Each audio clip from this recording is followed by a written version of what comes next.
Today, we're going to talk about one of the deepest wounds a person can endure and how your brain treats that wound the same way it treats physical pain. That wound is rejection. When we experience rejection, the same neural pathways that light up when you physically injure yourself gets activated. So if you're dealing with addiction and you've got a history of rejection, well, your brain has basically learned that avoiding that pain is priority number one, which makes perfect sense. But here's what most people don't get about rejection and addiction. They think it's only about low self-esteem or parental issues. But at Mind Sentry Labs, we work with high-functioning men who figured out pretty much everything else in life, but are still stuck in these patterns. The real issue isn't your confidence. It's that your brain has created an incredibly sophisticated system to avoid rejection pain, and that system is now running your life. So what actually happens in your brain when you get rejected? There's this area called the anterior cingulate cortex. It processes both physical pain and social pain.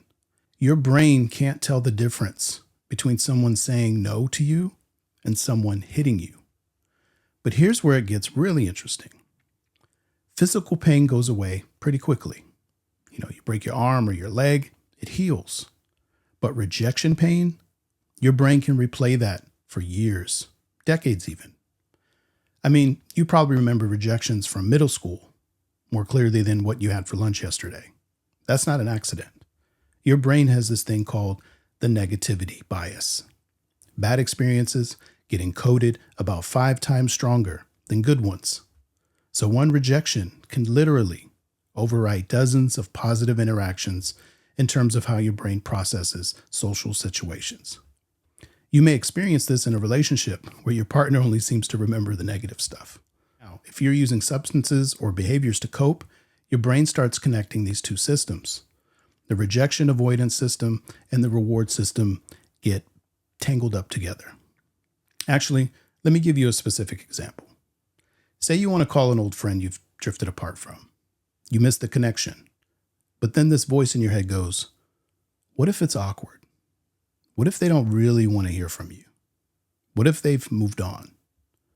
So instead of making that call, you pour a drink or start watching porn, or you find yourself doom scrolling or binging YouTube for 2 hours. Anything that gives you that little dopamine hit without the risk of reaching out and potentially being rejected. Your brain just solved 2 problems at once. It avoided rejection pain and got a reward. Pretty clever, actually. But here's the thing, and this is really important. Your brain doesn't distinguish between real rejection and imagined rejection. The fear of being rejected triggers the exact same pathways as actual rejection. In fact, the better your imagination, the stronger the effect. It's the same with the fear of flying. The stronger your imagination, the more convinced your brain thinks it's reality. So you end up avoiding situations where rejection is even possible. You don't ask for the promotion. You don't approach the person you're attracted to. You don't put your real thoughts out there in conversations. Ever notice how no one usually has questions during a class or at the end of a large meeting? And every time you avoid potential rejection, your brain gets a little hit of relief. That relief feels good, so your brain wants to do it again. Before you know it, avoidance becomes your default mode. But then it goes even further. This actually makes rejection more likely, not less. When you're constantly trying to avoid rejection, you show up differently. You're less authentic, more guarded, kind of walking on eggshells all the time. People can sense that energy. It's not attractive. So you end up creating the very thing you're trying to avoid. Now here's where most addiction treatments get it completely wrong. They focus on the substance or the behavior. Stop drinking, stop gambling, stop scrolling, stop whatever. But they ignore the underlying rejection sensitivity that's driving the whole system. It's like trying to fix a leaky roof by putting buckets on the floor. You're not actually solving the problem. The real work happens when you start understanding that your addiction isn't a disease or a moral failing. It's an adaptation. Your brain learned to protect you from rejection pain, and it did a pretty good job for a while. But now that protection system has become a prison. So what do you do about it? Well, first, you have to stop treating rejection like it's life or death. I know that sounds simple, but your nervous system is convinced that rejection equals death. This goes back to our survival wiring. For most of human history, being exiled or rejected by your tribe literally meant death. You couldn't survive alone.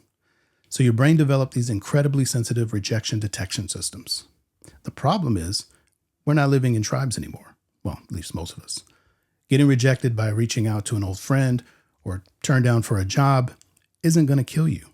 But your brain hasn't gotten that memo yet. You have to retrain your nervous system to understand that rejection in the modern world is just information, not a threat to your survival. This is where somatic work becomes really important. You can't think your way out of rejection sensitivity because it's stored in your body, not just your mind. When you feel that rejection pain coming up, instead of immediately reaching for your substance or behavior of choice to cope with it, you learn to stay with the sensation. You breathe through it. You let your nervous system process it instead of numbing it. I know that sounds uncomfortable at first, and it is, but only at first. And here's what happens. Every time you feel rejection pain and don't numb it, you prove to your brain that you can survive it, that you can handle it. Your brain starts to recalibrate. The rejection pain becomes less intense because your brain realizes it's not actually dangerous. And here's the beautiful part. As your rejection sensitivity decreases, your need for numbing behaviors decreases too. You don't need the porn or the gambling or the drinking because now you're not constantly running from emotional pain. You start showing up more authentically in relationships and work situations. Paradoxically, you get rejected less because you're not operating from that desperate, needy energy anymore. Look, if you're kind of worn out by having your life controlled by fear of rejection and you want to understand how this all connects to your addictive patterns, you've got a community of men working this exact stuff.